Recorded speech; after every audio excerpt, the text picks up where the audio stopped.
adalah api cinta. Api telah menyala dalam hati Qais dan Laila, dan api itu saling menerangi satu sama lain. Apakah yang mereka lakukan untuk memadamkan nyala api itu? Tidak, mereka tidak memadamkan nyala api tersebut sebenarnya. Rasa mabuk yang pertama kali dialami selalu menjadi yang terhebat. Jatuh yang mereka rasakan untuk pertama kali selalu menjadi pengalaman yang terhebat. Dan patah hati yang dirasakan untuk pertama kali selalu menjadi yang paling menyakitkan.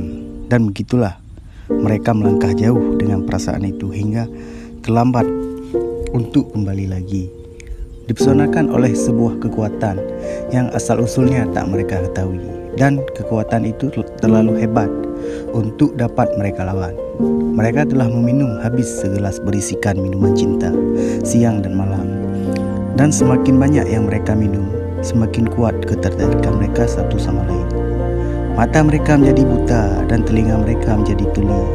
Di sekolah dan di dunia yang berada di luar kelas mereka, Qais dan Laila telah kehilangan diri mereka dan akhirnya saling menemukan. Bagi Qais, Laila bak matahari yang merambat naik di langit hatinya dengan keindahan dan sinar yang tak ada bandingnya. Hari demi hari, cahaya yang dipancarkan Laila semakin terang, menerangi tak hanya dunia Qais namun juga dunia mereka-mereka yang beruntung dapat berjumpa dengannya. Orang bilang cinta pertama adalah yang terhebat dan bahawa kenangan pertama itu tak akan pernah hilang. Bagi Qais dan Laila, hal ini benar adanya. Begitu besarnya kebahagiaan yang mereka rasakan hingga mereka tak berani mempertanyakannya, karena mereka takut perasaan itu akan hilang secepat datangnya. Bagi Qais, Laila bak matahari yang merambat naik di langit hatinya dengan keindahan dan sinar yang tak ada bandingnya. Hari demi hari, cahaya yang dipancarkan Laila semakin terang, menerangi tak hanya dunia Qais namun juga dunia mereka-mereka yang beruntung dapat berjumpa dengannya. Bocah laki-laki lainnya pun terpukau dan terpesona oleh sinar Laila yang memutakan. Selama pelajaran berlangsung, mereka semua memandangnya dengan mulut terbuka, hingga sang guru muncul dengan sebuah tongkat kayu dan memukul mereka untuk membuat perhatian mereka kembali kepada pelajaran. Saat pelajaran usai, mereka berkeliaran di lorong-lorong dan jalanan kecil di antara kedai-kedai pasar, berharap dapat melihat sang gadis berlusung pipi itu. Dan jika mereka berhasil melihatnya, mereka merasa bak buah delima yang penuh dengan sari buah dan seolah akan meledak dengan sejuta hasrat. Begitulah daya tarik yang dipancarkan oleh gadis itu. Qais tahu betul bahawa bocah-bocah lelaki lain pun tertarik pada Laila. Namun ia juga tahu bahawa mereka tak mendambakan Laila sebesar dirinya. Jadi ia tak memedulikan aksi-aksi jenaka teman-temannya. Namun pada saat yang bersamaan, ia juga merasa gelisah akan takdirnya.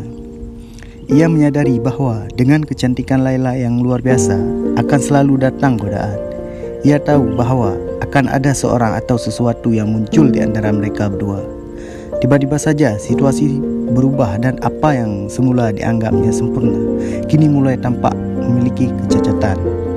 Secara perlahan, nyaris tak terasa, sebuah awan hitam kecil mulai muncul di hadapannya. Tapi bukankah memang permasalahannya lalu seperti itu? Tak ada yang abadi.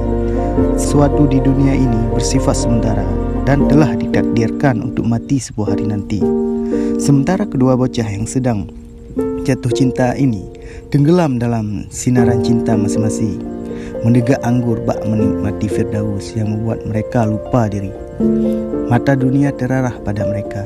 Apakah yang lainnya menyadari apa yang sebenarnya terjadi antara Qais dan Laila? Apakah mereka melihat kedua bocah itu saling mencuri pandang? Dapatkah mereka membaca pertanda itu dan memecahkan tanda-tanda cinta rahasia mengikat hati kedua bocah itu? Siapa saja yang mengetahui hal itu dan seberapa banyakkah yang mereka ketahui? Tak ada yang berkata apapun. Hingga suatu hari, terdengar sebuah suara berucap, "Apakah kau belum mendengar bahawa Qais dan Laila sedang jatuh cinta?" Kata orang, desas-desus dapat mengakibatkan kejatuhan sebuah kerajaan. Tak lama kemudian, desas-desus itu semakin tersebar di seluruh pelosok kota. Dari tenda ke tenda dan kedai ke kedai, perlahan kedua bocah yang sedang dilanda cinta itu menyadari betapa butanya mereka selama ini. Semua orang telah melihat mereka berduaan, mendengar mereka berdua saling berbicara, melihat mereka tertawa dan bersembunyi dalam kepompong cinta. Mereka berdua tak menyadari hal tersebut. Selubung itu telah terbuka, dinding itu telah runtuh, dan kini telah tiba saatnya untuk beraksi demi menyelamatkan diri dan juga cinta mereka. Kedua bocah itu berusaha untuk meredakan tatapan mata mereka yang tajam ke arah satu sama lainnya dan menutupi bibir-bibir mereka yang haus akan ungkapan cinta. Namun hasrat dan kewaspadaan kadangkala saling bercampur aduk, dan mereka tak sanggup menutupinya di hadapan publik. Kewaspadaan bukanlah sebuah rantai bagi hati yang telah terikat oleh kecantikan kekasihnya. Apa yang harus dilakukan oleh Qais? Jiwanya adalah cermin bagi sinar yang dipancarkan oleh Laila. Bagaimana caranya ia dapat menyimpan sinar itu untuk dirinya sendiri? Laila menyinari bagai matahari yang bersinar terik di siang hari. Bagaimana mungkin sinar seterang itu dapat disembunyikan? Bagaimana mungkin ia bisa memalingkan diri dari sesuatu yang berarti dalam hidupnya? Bahkan dalam waktu setitik saja, hati Qais bertentangan dengan logika. Dan seberapa pun beratnya ia berusaha menyembunyikan cintanya untuk Laila, ia tetap mengalami kegagalan. Bersama Laila, ia merasa sebuah panah cacian yang diluncurkan oleh seribu busur. Namun tanpa Laila, kesedihan menusuk jantungnya bagai pisau tajam. Qais tak menemukan jalan keluar dari kesulitan ini, dan ia semakin larut dalam kebingungan. Selain telah kehilangan hatinya, kini ia juga kehilangan akal sehatnya. Yang dapat dilakukannya hanyalah berjalan berputar-putar dan dalam keadaan tak sadar mengungkapkan kekagumannya atas kecantikan serta kebaikan Laila kepada siapa saja yang ia temui. Semakin banyak orang yang berjumpa dan mendengar ucapannya, semakin menggila dan aneh pula kelakuannya. Dan kemanapun ia melangkah, banyak yang menatapnya, menunjukkan jari ke arahnya, tertawa-tawa, mencemoohnya, dan berkata, "Ini dia si orang gila, si Majnun." Bagi suku Laila, situasi ini tak dapat ditolerir karena tidak bisa menyangkut nama baik Laila, namun juga nama baik suku menjadi taruhannya. Apakah benar jika integritas mereka dipertanyakan dan nama baik mereka dinodai oleh si bocah gila dari Banu Amir ini? Apakah benar reputasi Laila ternoda? Mereka harus segera bertindak. Hal pertama yang mereka lakukan adalah melarang Laila untuk keluar dari tendanya. Seorang penjaga bertugas untuk menjaga bagian depan tenda dan diperintahkan agar menangkap Qais jika ia mencoba untuk mendekati Laila. Begitulah yang terjadi. Mereka menyembunyikan sang rembulan dari gonggongan anjing pemburu.